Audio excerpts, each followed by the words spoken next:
So I just went and watched the legendary ending on IGN after somebody had put it up and word kind of got around in the community.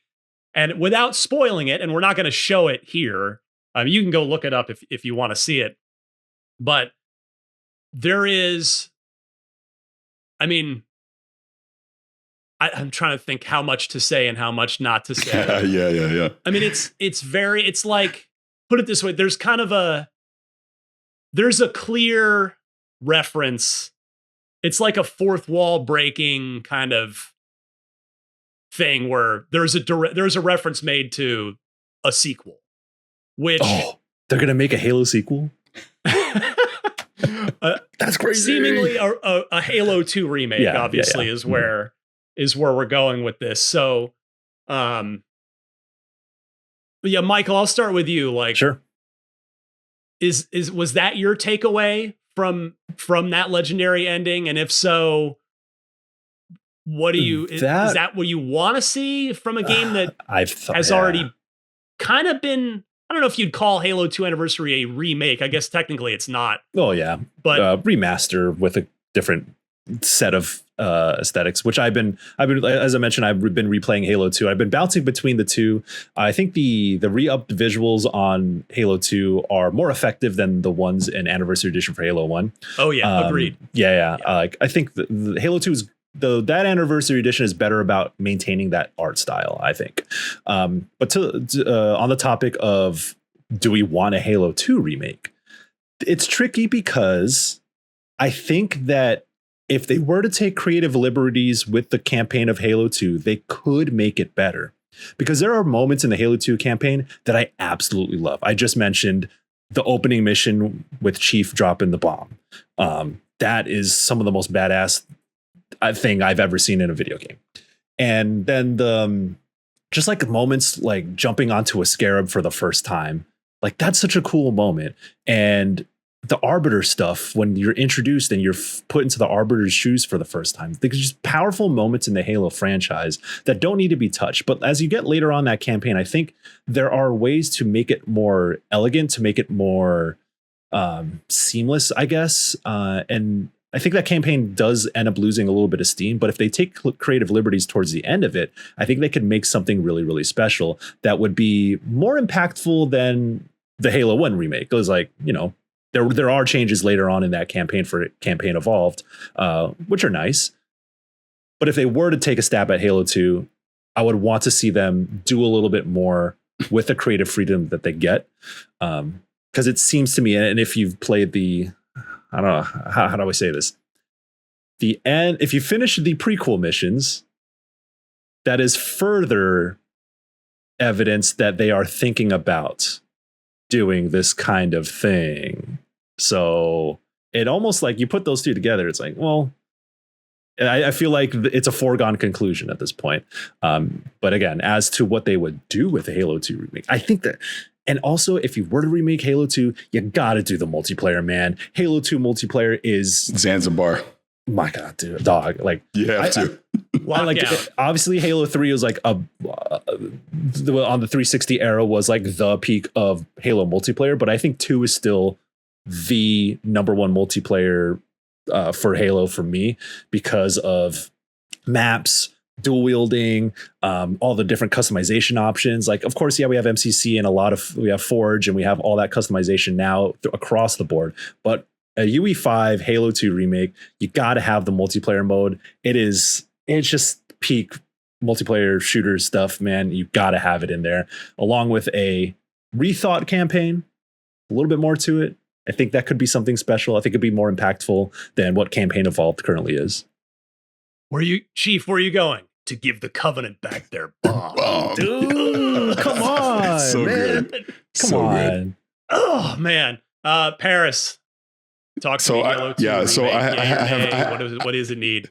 Oh, 1,000% you got to do a Halo 2 remake. So I'm looking at this on a couple of different fronts. And this isn't even spoiling anything that we just saw with the legendary, not the legendary ending or anything. This is actual Halo 2. You can go play this right now. Sergeant Johnson is asked, hey, how did you get back to Earth? And he simply says, that's classified. There's your bonus missions for Halo 2 right there. Easy. You play as Sergeant Johnson would be kind of sick.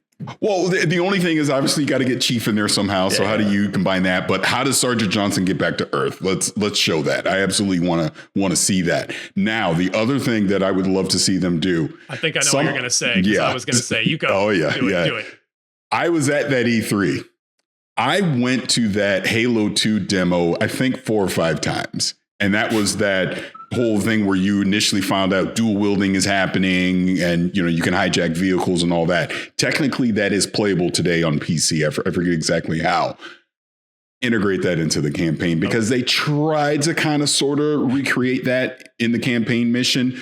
Just pull that whole thing out, put that in, redo it, modernize it. It would be amazing to have that in there for sure. So yeah, I think there's so much you can do with Halo 2 from a campaign standpoint. But to your point, Michael, please just give me those multiplayer maps in there. If there's any multiplayer you're going to do, give me Halo 2. Yeah. I have so many memories.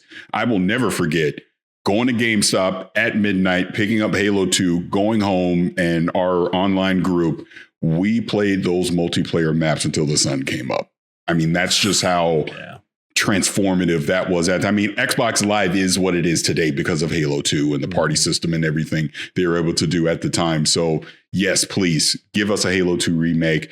Give us these bonus missions with Sergeant Johnson potentially going back to Earth. Integrate that E3 demo into the campaign, and I'm in. Where do I sign up? man.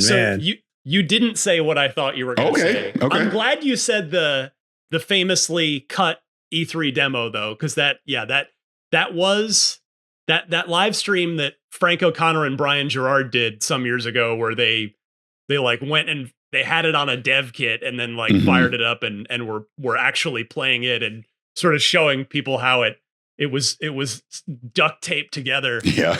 But yes, it is playable. Like if you can get it and play it on PC. But the thing I was going to say, number one, I absolutely think that this legendary ending of Campaign Evolved is 100% saying there's going to be a Halo 2 remake. And Paris, whether or not it gets announced as soon as the Halo World Championships this year, TBD on that, I guess. I don't, because we just don't know what their timeline is. But yeah, I think that they're clearly indicating that's the way they're going to go. I think Paris, you've nailed it with the Sergeant Johnson getting back to Earth. Though there's your bonus missions. That would be so great. For me, the other way it could go, maybe it could be both. I don't know if they would do both, but the thing I would really, really, really love to see, and I don't think it would mess with Halo 3, is make the final mission that was famously cut, that Bungie denied for years. I forgot about that. Yes. But then they later finally admitted, yes, we cut we had a plan for the last level. Like I have Marty O'Donnell on camera explaining this in my unfiltered interview with him from forever ago. It's out there. Because for those of you that have played Halo 2, especially if you played it back in the day, you probably remember how Halo 2 doesn't so much end as it stops. Yeah. And so I've told the story. I'm not going to tell the story again about how I almost, because I was playing it at Bungie for the official Xbox magazine review with our editor-in-chief, Rob Smith. And I finished before Rob did. And when the credits rolled, I literally thought it was a bug. I was like, the last level is supposed to start. But the credits rolled. And thank God I kept that to myself and didn't run out of the room and go find somebody from Bungie and go, there's a bug. That would have been so funny, dude.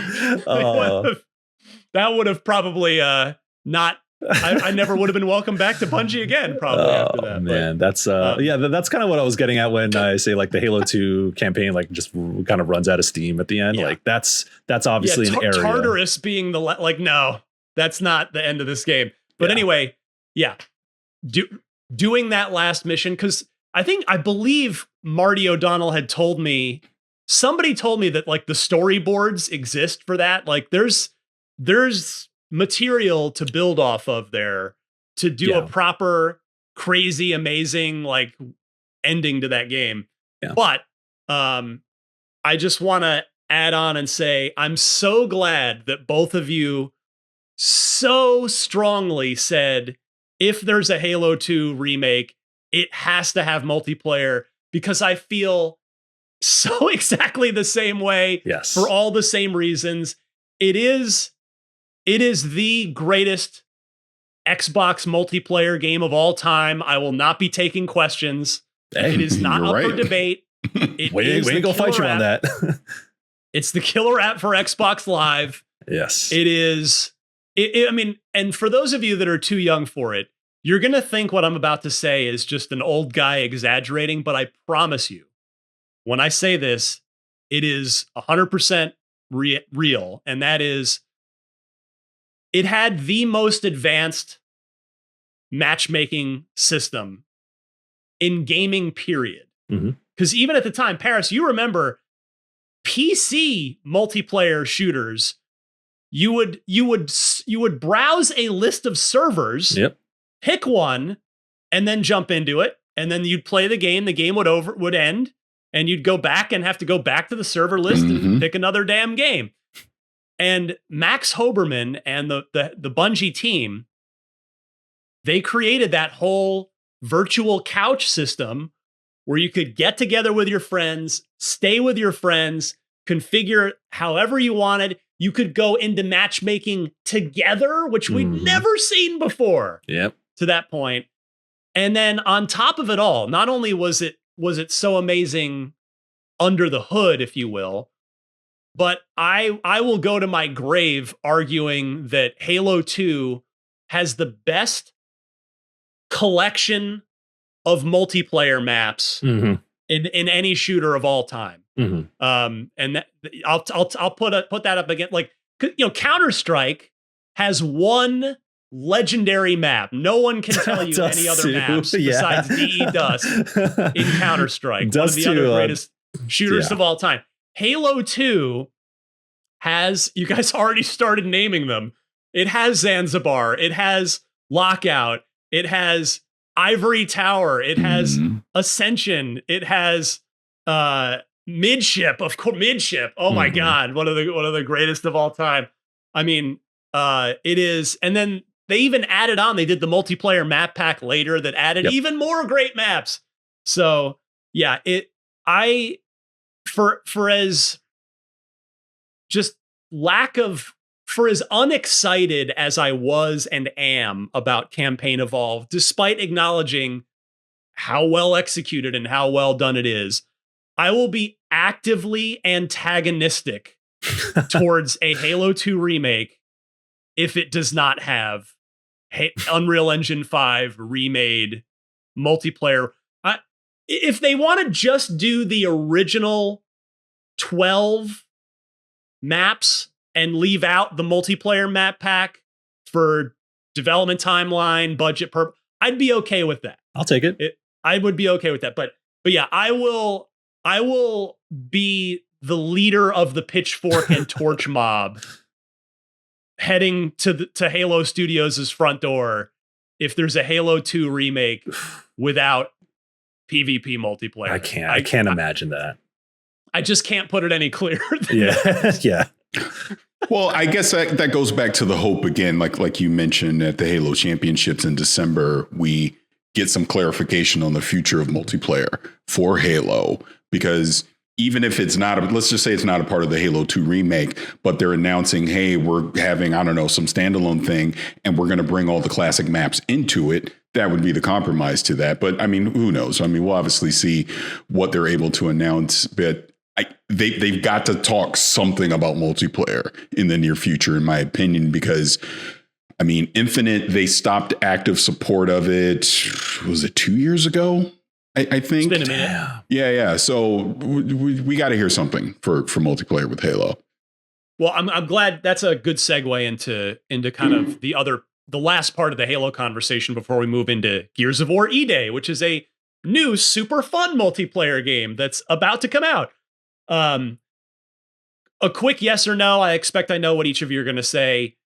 If Halo 2 remake is a thing, that guarantees there's going to be a Halo 3 remake, right, guys? Yeah.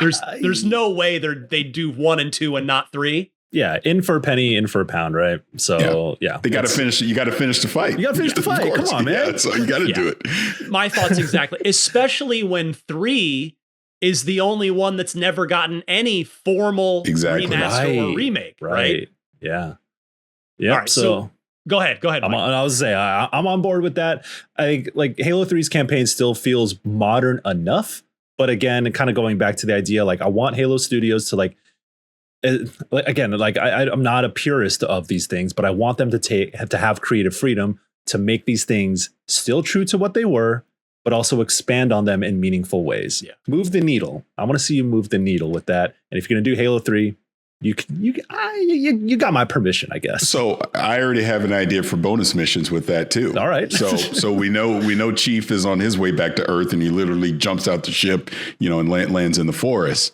Who's with them? The Arbiter. So maybe there's some bonus missions where you're not Chief, but you're the Arbiter with Sergeant Johnson, and it leads right up to when you meet up with Chief. Please. I love the Arbiter. Arbiter's so cool, man. Yeah. Oh, he wasn't at the time though. If I could take you in a time machine back to 2004. You were mad. Yeah. I vaguely, I was a little too young to like be in those kinds of conversations, but I don't know. Arbor's so cool, man. The Arbiter has had the sort of same arc as the prequel Star Wars movies. Or at the time, it was like, oh my God, this is terrible. We hate this. And then over time, the younger generation has fully embraced it. And it's like, no, Arbiter's great. We love Arby. Yeah, well, I love him. I love Arby. All right, so we all agree if Halo 2 remake's happening, Halo 3 remake's got to happen. But it still begs the question for our last part of the Halo conversation here. But what is the next new Halo thing? Where are we going from here? What's the next mainline game? Paris, you mentioned, this has been sort of rumored, chatter about this. Are we moving away from multiplayer suites again in new Halo games? Forget about remakes. Are we moving away from multiplayers that are tied to new campaign releases? And is it just going to be its own standalone living thing? And regardless of what either one of you think of that, what's the next mainline campaign? So, Mike, I'll go to you first on this. Man, I really don't know. I don't know if they're willing to pick up the pieces of where Infinite left off. Like, I watched back your review also, Ryan, and of Infinite, and I was like, yeah, that Infinite campaign was pretty cool. I think at first I was like, open world Halo, sure, open campaign design, that works. That's still in the spirit, but I don't know if I was feeling it. I played it. I'm like, there's some fantastic ideas. I feel like 343, now Halo Studios, I feel like they always have ideas, but they don't always fully execute on them. And Infinite is an example of that. I would like for them to pick up where Infinite leaves off. I think there's something worth exploring there still. And it's the logical way to continue Chief. And that's kind of what people want. But are you going to tie yourself to Infinite in a way that maybe it wasn't fully received well? Do you cut ties? Do you think of rebooting the series in a different direction with the new Halos, like Halo 7? Or do you drop the number and just start giving it subtitles? I think, to me, it doesn't necessarily matter which direction they go with another full-on Halo game. I just want them to have those fully formed ideas and deliver them in a way that gives me hope that there is longevity with the series and not just a one-time thing. Do what you want. Don't do what you did with Halo 4. Go all, if you're going to go in this Infinite direction, go all in on it. Just commit to it. See where that takes you. I'm on board to see where it goes, but because they have to forge their own path, man. The ball's been in their court for a very long time, and nothing's quite stuck the way that Bungie era. And maybe that's just us being 15 unks. years, man. Yeah, maybe that's just us being unks and being nostalgia bound to the original Halo trilogy and ODST and Reach by extension. But I still, part of me still like trusts that they understand what makes Halo special. So pick a direction, go all in on it, and we'll see where that leaves us. Paris, how about you? What do you think? Yeah, I mean, very similar. Just it's like pick a lane and go all in. It from the outside looking in, it does seem like they're going to decouple campaign and multiplayer moving forward. That's what it just seems like. Which, okay, you need to explain it so that people understand, because it sounds like, are we still doing these battle passes? Is it still going to be free to play so you get more people in? If you're going to do that, then it does kind of make sense to decouple it from whatever the next adventures of Master Chief is going to be. I will say it again. I think December is an opportunity to kind of help people understand what that future roadmap is going to look like. Now, sticking to the campaign itself, I've been thinking about this. Like, I liked the Halo Infinite campaign personally. I thought it was fine. I really enjoyed it. And I did want to see that continue. I think Gears of War E-Day kind of gives a peek into maybe not, because, you know, the Coalition decided to go back into the past with Gears of War. I wouldn't be surprised if they did something similar with Halo and kind of, quote unquote, get the band back together with Chief, Cortana, you know, Miranda Keys, Sergeant, like just get everyone back that we know and love in the Halo universe versus this future that they've already gone down. I could see it going either way. So like I said, it wouldn't surprise me if they did a prequel campaign with Master Chief. When I say prequel, is it set between the events of Halo 1 and Halo? Like, I don't know. I don't just know where you... Pre-Infinite, right? Yeah, pre-Infinite. Yeah, so maybe it wouldn't shock me if they did that, just so that they can kind of hit that nostalgia again of characters that we know and care about. And I'm, at this point, I don't think I'm really spoiling Halo Infinite. That's not Cortana anymore. The Cortana that we know is gone. This is a new Cortana. Do you want to continue to go down that path? I don't know. But I mean, we'll see what they do.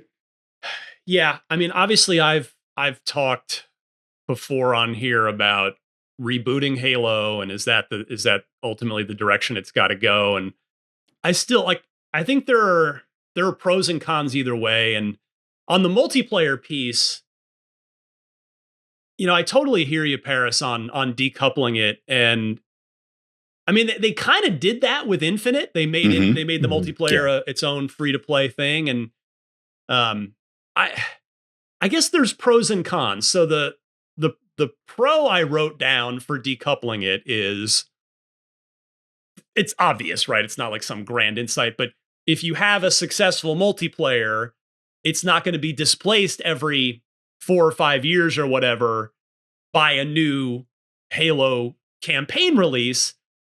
But then there's also a flip side to that, in not in the sense of an argument against it, but like Call of Duty resets its multiplayer every year, basically. Like they've been able to do it. Now, it's obviously a much, much bigger franchise at this point, particularly on the multiplayer side than Halo is. But like Call of Duty has figured out how to just keep people playing their multiplayer every year, even though they put out a new game with new multiplayer every year. So there's that. Yeah.